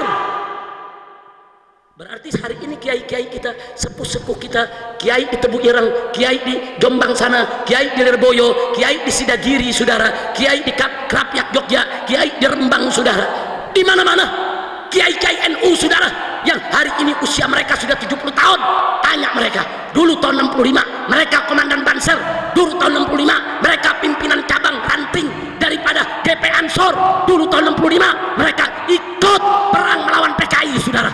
Kalau ini sampai masuk Mahkamah Internasional, berarti kiai-kiai kita di Rembang, di Tebu Ireng, di Krapyak, di Sidagiri, di mana-mana, saudara, termasuk di Kenggong Probolinggo sana, saudara, semuanya harus menjadi penjahat perang dan dituntut, saudara, sebagai penjahat perang dengan dalih, saudara, melakukan pelanggaran HAM berat, membantai PKI, kurang ajar. Saya jujur mau tanya semua di sini umat Islam, apa Anda rela besok kiai-kiai Anda di pondok-pondok pesantren itu diseret sebagai penjahat perang? Jawab yang kompak, rela tidak? Ridho tidak? Siap bela kiai? Siap bela NU? Takbir! Jadi waktu Kiai Haji Salahuddin Wahid Gus Solah menyatakan, kalau presiden minta maaf kepada PKI, hati NU akan terlukai, itu nggak main-main, saudara, nggak main-main. Dulu almarhum Kiai Haji Yusuf Hashim tahun 65 itu pimpinannya Banser, saudara, gagah memimpin perlawanan terhadap PKI di mana-mana, saudara.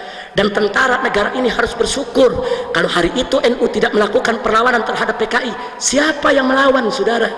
Masumi udah bubar, GPII udah bubar, Muhammadiyah, ulama-ulama kiainya udah ditangkap-tangkepi, saudara. Siapa yang bela negara ini kalau bukan NU, saudara? Siapa yang bela negara ini kalau bukan Ansor, saudara? Kontribusi NU, kontribusi Banser, kontribusi Ansor, saudara, terhadap keselamatan NKRI dari rongrongan PKI tidak bisa dipungkiri, betul? Maka itu saya mau tanya sekali lagi, jadi yang salah NU atau PKI? Kiai atau PKI? Pesantren atau PKI? Ansor atau PKI? Banser atau PKI? Takbir! Saudara, kakek saya dari ibu itu komandan Banser di Tanah Abang Petamburan, saudara. Dulu ditangkap oleh Cakrabirawa dengan tokoh-tokoh NU Betawi, saudara, karena dituduh tidak pro kepada PKI. Ditangkap, saudara, disiksa, dilucuti, saudara, muka sudah tidak kelihatan muka, luka di mana-mana. Cuman Allah selamatkan nyawanya, saudara. Beliau bersama tokoh NU Betawi Haji Matsani dan Haji Muntako, saudara, diseret dari depan rumah oleh Cakrabirawa karena dulu Tanah Abang, saudara, sampai Harmoni Kota itu adalah basis PKI di tahun 65, saudara. Nah, jadi artinya, saudara, orang-orang tua kami dulu, kakek-kakek kami, keluarga kami, guru-guru kami, mereka orang-orang NU, mereka orang-orang Banser, mereka orang-orang Ansor. Kami tahu kakek kami berjuang, datuk kami berjuang, warga kami berjuang, guru-guru kami berjuang, kiai kami berjuang. Lalu sekarang presiden ingin minta maaf kepada PKI, terus mereka mau sebut kakek-kakek kami, kiai-kiai kami sebagai penjahat perang. Kurang ajar. Insya Allah, enggak, saya enggak main-main di sini, sudah. Enggak, kalau coba-coba presiden minta maaf kepada PKI, kita akan goyang, kita akan demo setiap hari. Paling tinggi resiko mati, saudara. Mati cuman pindah tempat dari dunia ke akhirat. Wah, pindah tempatnya enak, digotong lagi, saudara. Nggak usah takut mati di jalan Allah, betul? Betul. Maka itu saya mau tanya semua di sini, siap bersatu? Umat Islam siap bersatu, siap berjuang, siap bela Allah, siap bela Rasul, siap bela Quran, siap bela Islam, siap bela Kiai, siap bela NU, siap bela Banser, siap bela Ansor, siap bela NKRI. Takbir, sallu ala Nabi. Nah, kita mau sampaikan sama tentara dan polisi, makanya sama Habib Mekiai jangan curiga melulu, betul? Dulu tentara kalau nggak ada NU mau kemana? Dipotong lo semua. Nah, jenderalnya udah dipotong, betul? Alhamdulillah ada NU, ada Habib, ada Kiai. Jangan Duh, Habib dicurigain, Kiai dicurigain. Jangan, saudara. Besok kalau PKI bangkit, siapa yang bela Anda? Baik-baik sama ulama, baik-baik sama Kiai, baik-baik sama pondok pesantren, betul? Jadi kalau besok PKI bangkit, polisi tentara tidur aja, senjatanya kasih laskar. Jangan kasih Banser istirahat dulu gantian. Biar FPI yang sikat PKI. Setuju tidak? Setuju tidak? Takbir. Kalau ada yang nanya, dulu FPI kemana? Kan belum lahir. Dulu mana ada FPI, kan belum lahir, betul? Kakek saya komandan Banser, guru saya pengurus NU, saudara. Wah, sampai sekarang FPI pun tetap anak NU, cuman anak bandel. Kerjaannya berkelahi melulu. Sebenarnya gitu doang. Kalau soal akidahnya sama-sama Asy'ari, fikihnya sama-sama Syafi'i, sholawat doyan, tawasul doyan, tabaruk doyan, sama. Cuman ada orang nggak suka kalau kita ini harmonis, betul? Ada orang nggak suka kalau kita akur, betul? Makanya kita mau diadu semua, betul? Maka itu saya mau tanya, siap bersatu, siap berjuang bersama, siap bersaudara, musuh NU Muhammadiyah atau PKI? Saya mau tanya, musuh NU Muhammadiyah atau PKI? Musuh Banser FPI atau PKI? Takbir. Alhamdulillah. Kira-kira jelas tidak? Paham semua? Nah, jujur, kalau presiden minta maaf kepada PKI, bahaya tidak? Bahaya tidak? Terima atau tolak? Biarkan atau lawan? Siap lawan? Siap jihad lagi? 22 Oktober dijadikan Hari Santri Nasional, betul? Atas permintaan PBNU, betul? Tanya dong, kenapa 22 Oktober itu bisa menjadi Hari Santri? Karena di tanggal 22 Oktober, saudara, NU di bawah kepemimpinan Hadratus Syekh Al-Alimul Allama Kiai Haji Hasyim Asy'ari radhiyallahu taala anhu wa an jami'il muslimin, saudara, mengeluarkan resolusi jihad. Kenapa beliau keluarkan resolusi jihad? Karena nikah mendarat, saudara, di Surabaya. Inggris dan Belanda membonceng nikah, dia pengen jajah lagi Indonesia. Makanya Kiai Haji Hasyim Asy'ari dan ulama-ulama NU kala itu sepakat keluarkan resolusi jihad, umumkan di pondok-pondok pesantren, saudara. Akhirnya, saudara, meledaklah peristiwa 10 November, semangat arek-arek Surabaya melawan Inggris, melawan Belanda, sampai jenderal Inggris ikut mati karena resolusi jihad yang dikeluarkan NU, saudara. Takbir. Berarti saya tanya, NU jasanya besar tidak? Besar tidak? Besar tidak? Maka itu kita wajib jaga NU, saudara. NU adalah rumah besar Ahlus Sunnah wal Jamaah. NU nggak boleh dikotori sama Syiah, betul? NU nggak boleh dikotori sama Wahabi, betul? NU nggak boleh dikotori sama liberal, saudara, betul? Siap jaga NU, siap bela NU, siap bersihkan NU dari liberal. Takbir, sallu ala nabi. NU rumah besar Ahlus Sunnah wal Jamaah, termasuk rumah front pembela Islam, karena front pembela Islam ikut Ahlus Sunnah wal Jamaah. Karena itu seluruh anggota FPI di seluruh Indonesia wajib untuk ikut memiliki NU, wajib untuk ikut menjaga NU, wajib untuk ikut membela NU, saudara.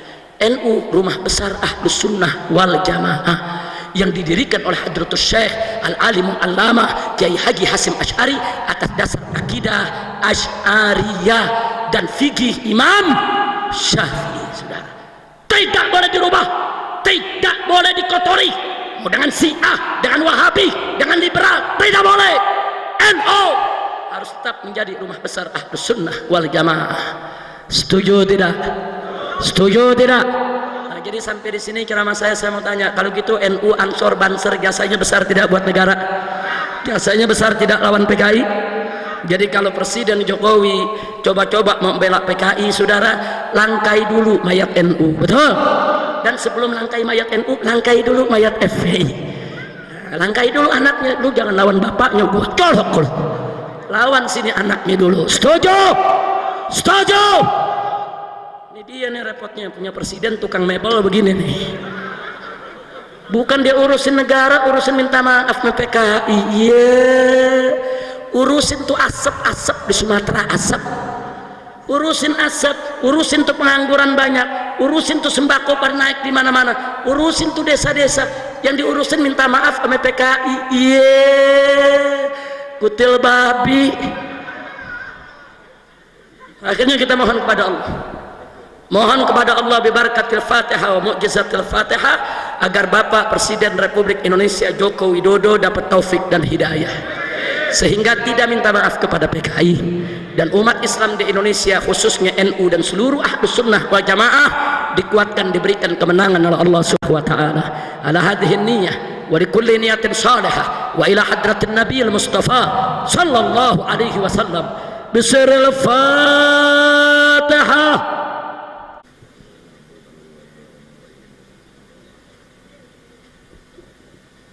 Taqabbalallahu minna wa minkum fataqabbal ya karim. Mudah-mudahan doa kita digabulkan, amin. Jadi sungguh pun kita kritik keras sama presiden, sungguh pun kita protes keras kepada presiden, tetap kita harus doakan kebaikan buat dia. Jangan disumpahin. Kalau kita sumpahin jadi presiden setan, tahu sumpahan kita diterima, benar-benar jadi setan besok. Nah kalau jadi setan kan rakyat yang susah, betul? Jadi jangan, doain biar jadi presiden yang baik, biar jadi presiden dapat taufik dan hidayah. Jangan sampai minta maaf kepada PKI. Nah, maka itu saya mau tanya kesimpulan akhir saudara kepada semua yang ada di sini. Jawab rame-rame yang kompak. Jadi kalau begitu PKI itu pahlawan atau bajingan? Pejuang atau pecundang? Kalau begitu apa pantas presiden minta maaf kepada PKI? Pantas tidak? Pantas tidak?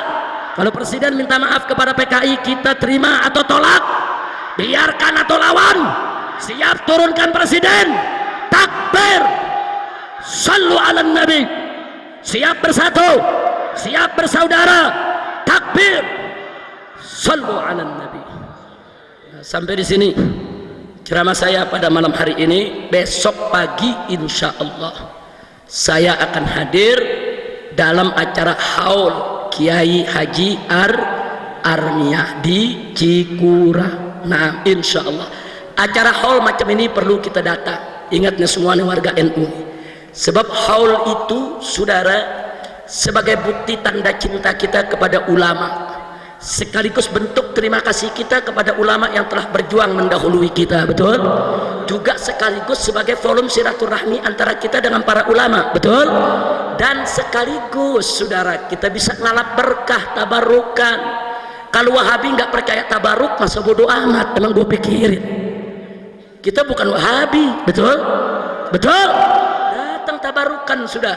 Saya datang besok dengan tujuan untuk tabaruk, dan ini merupakan salah satu ciri daripada Ahlus Sunnah wal Jamaah. Hanya Ahlus Sunnah yang punya haul, hanya Ahlus Sunnah yang memeriahkan haul para ulamanya. Kenapa? Karena mereka cinta kepada ulama, cinta kepada kiai, tahu berterima kasih kepada para pendahulunya.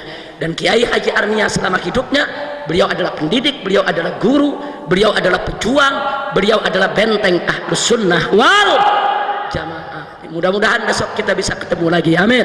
Siap hadir, siap datang, takbir. Nah, di sini saya ucapkan terima kasih kepada GP Ansor yang menjadi panitia, para banser yang luar biasa menjaga dengan begitu tertib, begitu juga kepada NU-nya, fatayatnya, muslimatnya, dan teristimewa untuk Ustadz Saifullah yang telah menjadi wasilah. Begitu juga kepada Bapak Bupati, yaitu Ki Entus yang sudah memberikan dukungan, termasuk Ibu Wakil Bupati, yaitu Nyai Hajah Ummi Azizah yang telah luar biasa mengikuti acara sampai selesai. Nah, mudah-mudahan Tegal ini Allah jadikan Madinatan Thayyibah, Madinatan Salihah, Madinatan Aminatan Mutmainnah, Madinatan Mubarakah. Amin ya Rabbal Alamin. Kalau dulu Tegal pernah direbut oleh PKI, maka ke depan tidak boleh lagi ada kata Tegal direbut oleh musuh Islam. Betul? Siap jaga Tegal, siap bela Tegal, takbir. Dan terima kasih kepada kiai-kiai yang lainnya. Terima kasih kepada anggota dewannya juga hadir di sini. Jazakumullahu khairal jaza. Dan terima kasih kepada para habaib. Di sini saya lihat tadi ada Habib Agil Al-Attas, ada Habib Hamid Al-Attas, dan habaib yang lain yang tidak saya sebutkan satu persatu, tapi mereka adalah kerabat saya, mereka adalah keluarga saya. Mudah-mudahan para habaib dan kiai di Tegal akan selalu bersatu. Amin. Amin ya Rabbal Alamin. Jangan mau diadu domba dengan siapapun. Mudah-mudahan Allah memberikan kemenangan kepada kita. Nah, itu saja yang bisa saya sampaikan. Dan akhirnya saya ingin umumkan, insya Allah tanggal 23 Desember malam 24 Desember Front Pembela Islam akan menggelar, yaitu Maulid Akbar Nabi Muhammad SAW, yaitu di Jalan Raya Petamburan, markas Front Pembela Islam. Saudara, sekaligus untuk menyatakan sikap secara nasional bahwa kami, saudara, akan menolak bentuk minta maaf dalam bentuk apapun yang disampaikan oleh negara kepada PKI. Jadi menolak PKI bagi kami adalah harga mati. Nah, Anda yang kebetulan tinggal di Jakarta atau saat itu ada di Jakarta, atau yang punya kesempatan untuk ke Jakarta, silakan untuk hadir dalam acara kami nanti, yaitu jatuhnya Rabu malam Kamis, dari mulai ba'da Isya sampai selesai, akan dihadiri oleh para habaib, para ulama dari luar maupun dalam negeri, dari Sabang hingga Merauke. Mudah-mudahan diberkahi oleh Allah Subhanahu wa taala. Nah, itu saja yang bisa saya sampaikan. Jangan ada yang bergerak sebelum ditutup dengan doa oleh salah seorang tokoh kita yang ada di sini. Kita aminkan dengan khusyuk, kita aminkan dengan saduh, kita aminkan dengan muqinun bil ijabah, dengan yakin yang doa kita diterima oleh Allah Subhanahu wa taala. Nah, sekian dari saya. Terima kasih atas segala perhatiannya. Mohon maaf atas segala kesalahan, kekhilafan, dan kekurangannya. Hadani Allah wa iyyakum ila siratihil mustaqim. Wallahul muwaffiq ila aqwamit thariq. Wassalamualaikum warahmatullahi wabarakatuh.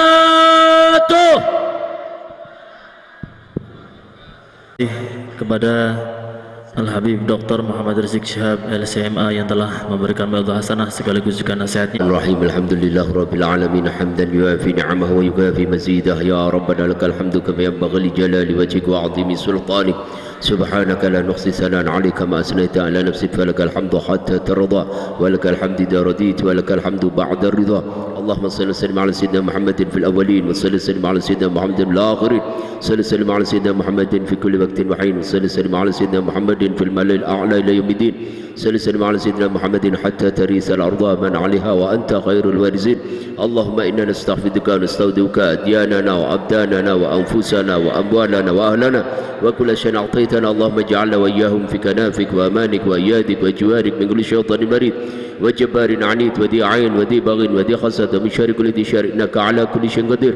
اللهم خذنا بالتقوى والاستقامة وأعذنا من موجبات الندامة في الحال والمال والمآل، إنك سميع الدعاء. وصل اللهم بجلالك وجمالك على سيدنا محمد وعلى آله وصحبه وبارك وسلم أجمعين، ورزقنا كمال المتابعة له ظاهرا يا أرحم الراحمين، بفضل سبحان ربك رب العزة عما يصفون، والسلام على المرسلين، والحمد لله رب العالمين. بسر الفاتحة.